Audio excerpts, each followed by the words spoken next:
अपने मुकाम तक पहुंचकर कामयाबी हासिल करना कितना कठिन होता है? बहुत कठिन होता है, क्योंकि हर कदम पे लोग टांग खींचने वाले खड़े होते हैं, पीछे से धक्का देने वाले लोग खड़े होते हैं। हर कदम कदम पे आपको चरित्रहीन साबित करने के लिए लोग बातें बनाने के लिए खड़े हो जाते हैं, सबूत इकट्ठा करने में लग जाते हैं। बहुत सारी चीज़ें होती हैं, तो एक महिला को इन सब चीज़ों से लड़कर आगे आना बहुत ज़्यादा चुनौतियाँ होती हैं। कहीं ना कहीं हिम्मत हार जाती हैं महिलाएं, और मेरे साथ भी ऐसा कई बार हुआ है कि बस अब रहने दो, कहाँ तक लोगों की बातें सुनूंगी, कब तक सहूंगी, छोड़ देती हूँ, बस घर में रहो, खाना पकाओ, खाओ पियो, बस पड़ जाओ। लेकिन फिर यही होता था ना कि अगर मैं घर में रहूँगी भी तो मेरे बच्चों को पेट कौन पालेगा, मेरा घर कौन चलाएगा। तो फिर किसी ना किसी तरह हिम्मत हार के लोगों की बातों को एक किनारे छोड़ करके आगे बढ़ना, और फिर आज मैं इस मुकाम पे पहुंच गई हूँ सारी चुनौतियों को झेलते हुए। तो बहुत सारी चुनौतियाँ होती हैं। मैं महिलाओं से यही कहूँगी कि कितनी भी चुनौतियाँ आएँ, अगर आप अपने रास्ते पे चलते रहेंगे और जितने भी ईंटें पत्थर जो भी आए उनको ठोकर मार के आगे बढ़ते रहोगे तो ज़रूर कामयाब होगे।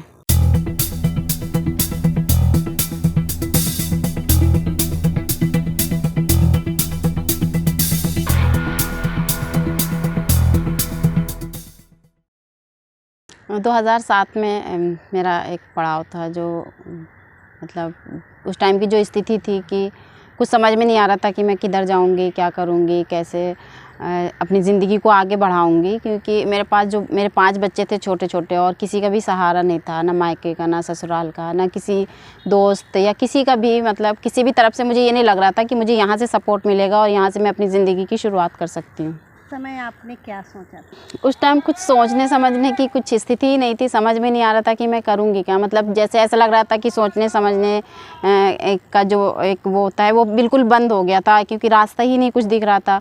और बच्चे छोटे थे, तो बच्चों के पेट को लेकर के कि मैं उनका पेट कैसे भरूँगी, किस तरह से अपना घर चलाऊँगी। तो यही बस एक समस्या मेरे आगे थी कि मैं कैसे अपने बच्चों की ज़िंदगी को आगे बढ़ाऊँ, उनके भविष्य के बारे में कैसे सोचूँ, अपनी ज़िंदगी कि अपनी ज़िंदगी की गाड़ी को आगे कैसे लेके चलूँगी। तो कुछ भी समझ में नहीं आ रहा था, बस ये लग रहा था कि कुछ भी काम मिले, मजदूरी मिले या कुछ भी काम मुझे मिल जाए जिससे मैं अपना घर चला सकूँ। कि जब मैंने 13 साल की उम्र में घर छोड़ा था, और मैं जिनके पास जाके रह रही थी वो मुरादाबाद में रेलवे में कैशियर थी, और रिश्ते में मेरी दादी लगती थी, लेकिन मेरे अंदर एक गलतफहमी थी कि वो शायद मेरी माँ है। तो वो शुरू में तो उन्होंने बहुत प्यार किया, बहुत अच्छे से रखा, लेकिन धीरे धीरे उनका बर्ताव मतलब बदलता गया, उनका रवैया बदलता गया। और वो एक बूढ़े आदमी से, जो उस टाइम वो 50-55 साल की उम्र के थे, उनसे मेरी शादी कर देना चाहती थी। वो उनके भाई थे। तो एक तो वो रिश्ते में मेरे दादा थे, और इतनी एज थी, तो मैं मतलब बचपना था लेकिन बहुत मुँहफट थी मैं पहले से ही, जो मुझे बोलना होता था मैं फटाक से बोलती थी। तो मैंने एकदम से उनके सामने कहा कि ये बुढ़ा आदमी से मेरी शादी करोगी, ये मर जाएगा तो मैं क्या करूँगी, फिर मैं अकेले रह जाऊंगी। तो वो एक दिमाग में वो थी। फिर लोगों ने, वहाँ के आसपास के कॉलोनी के लोगों ने, जो रेवले कॉलोनी में वहाँ रह रहे थे लोग, तो उन्होंने कहा कि इनका तरीका ही यही है, ये ऐसे ही करती हैं, किसी भी लड़की को ला के रखती हैं और फिर उसकी ऊटपटांग जगह शादी करा देती हैं। तो बोली तुम ऐसा करो कि अपनी मर्ज़ी से कहीं शादी कर लो, कोई लड़का देख लो। और उन्होंने मेरे अंदर इतना डर बैठा रखा था मेरे घर वालों के ख़िलाफ़ कि अगर मैं वापस अपने घर आती हूँ तो मेरे पापा मुझे मार डालेंगे, मुझे कत्ल कर देंगे, वो चाकू लिए बैठे हैं, तमंचा लिए बैठे हैं। इस तरह की बातें कर करके उन्होंने मेरे अंदर इतना डर बैठा दिया था कि मैं अपने घर के वापस आने के लिए सोच भी नहीं सकती थी। तो फिर मेरे दिमाग में आया कि चलो ठीक है, शादी कर लेते हैं, एक अपना घर तो होगा, कब तक इधर भटकेंगे। फिर मैंने अपनी मर्ज़ी से बचपन में शादी की। मतलब इतना समझ भी नहीं सकती थी कि शादी का मतलब क्या होता है। मैंने तो सिर्फ ये सोच के शादी की थी कि मुझे एक ठिकाना होगा, मेरा खुद का एक घर होगा, और उस घर का सपना आज तक पूरा नहीं हुआ मेरा। उस टाइम मुझे ये नहीं पता था कि सेक्स क्या होता है, घर कैसे संभालेंगे, पति के साथ कैसे रहना है, फैमिली को कैसे देखना है। मैंने कभी एक रोटी घर में नहीं बनाई थी, और वहाँ जाके इतनी बड़ी फैमिली, मेरे 3 जेठ कुंवारे थे, उनका संभालना। मेरी नंदे आती थी तो एक एक नंद के मेरे 8-8 बच्चे थे, तो उन सबको देखना और इतने लोगों का खाना बनाना मेरे लिए मतलब बहुत बड़ी चुनौती थी कि मैं कैसे इतने लोगों का खाना बनाऊंगी, वो भी चूल्हे पे, लकड़ियों में और कंडों में। तो मुझे बहुत मतलब मुश्किल लगता था कि मैं कैसे करूँगी। लेकिन ये सब मैं सारी जिम्मेदारियों को निभा पाई। एक मतलब जैसे कहते हैं एक सुशील गृहिणी होती है, तो वो चुनौतियों को भी मैंने झेला। और मुझे खुद में अब सोचती हूँ कि मैं कैसे, मैंने कभी एक रोटी नहीं बनाई थी, कभी चूल्हा नहीं जलाया था, और मैंने इतनी बड़ी जिम्मेदारी कैसे मतलब उठाई। तो वो पुरानी बातें सोच के आज भी मुझे प्राउड फील होता है कि मैं मतलब इतनी कम उम्र में भी और इतनी बड़ी जिम्मेदारी को अच्छे से निभाया है। चाहे नौकरी हो या घर के काम हो या कोई भी रिश्ते हो, मैंने हर तरह से निभाए हैं, अपनी तरफ से कोशिश की कि अच्छे से निभे। वो थोड़ा किस्मत रही कि कुछ रिश्ते चले और कुछ नहीं चल पाए। जैसे कि मेरा शादी का रिश्ता, मेरे पति और पत्नी वाला रिश्ता नहीं चल पाया, और वो बहुत मेरे साथ हिंसा करता था। और रात में जब आता था तो मुझे ये नहीं पता होता था कि पति अगर आया मेरे पास तो क्यों आता है, क्या मतलब है। मैं तो एक शादी गुड़िया गुड्डे का खेल समझ रही थी। यही है कि मतलब सफ़र में बहुत सारे संघर्ष आए, अलग अलग मोड़ आए, चुनौतियाँ आई, लेकिन कभी भी संघर्ष भले ही रूप बदले हैं संघर्ष करने के, लेकिन संघर्ष अभी ख़त्म नहीं हुआ है। आज आप जिस मुकाम पर हैं उससे किस तरह की खुशी मिल रही है? जिस मुकाम पे हूँ उससे काफ़ी प्राउड भी फील होता है। अच्छा लगता है कि मैं उस जगह पे थी, उस रास्ते पे थी कि मुझे कोई रास्ता नहीं समझ में आ रहा था, मैं किधर जाऊँगी, क्या करूँगी, आगे की ज़िंदगी कैसे गुजारूँगी।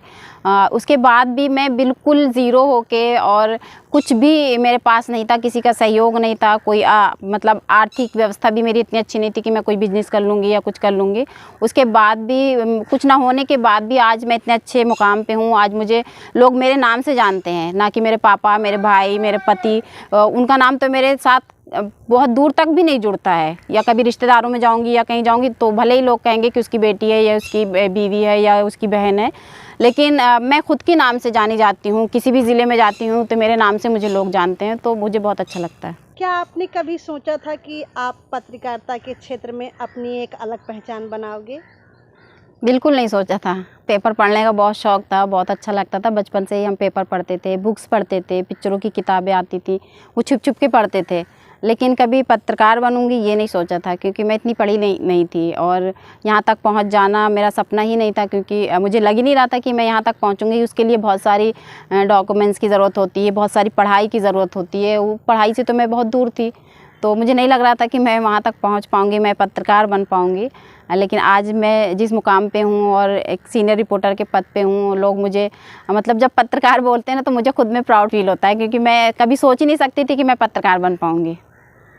समाज में बहुत सी ऐसी महिलाएं हैं जो हर परीक्षा, हर चुनौती को पार करके आगे बढ़ती हैं और अपने मन में हौसला रख उस कामयाबी को हासिल करती हैं जिनकी वो असली हकदार हैं। खबर लहरिया से जुड़कर नाजनी रिजवी के सपनों को एक ऐसी ही नई उड़ान मिली है और वो अपने छोटे छोटे सपनों को पूरा कर पा रही हैं। केएल से इतनी सारी महिलाओं का घर चल रहा है। केएल की ही वजह है जो आज हम इतने कॉन्फिडेंस के साथ बोल पा रहे हैं, कहीं पे भी खड़े हो पा रहे हैं, कहीं पे अपनी आवाज़, अपनी बात को रख पाते हैं। तो केएल ने ही इतना कॉन्फिडेंस हमें दिया है। और केएल 20 साल क्या, ऐसे जाने कितने 20 साल आए। मैं तो चाहूँगी कि सब लोग अच्छे से मनाएं, खुशी खुशी मनाएं। खबर लहरिया, आपकी खबर, आपकी भाषा।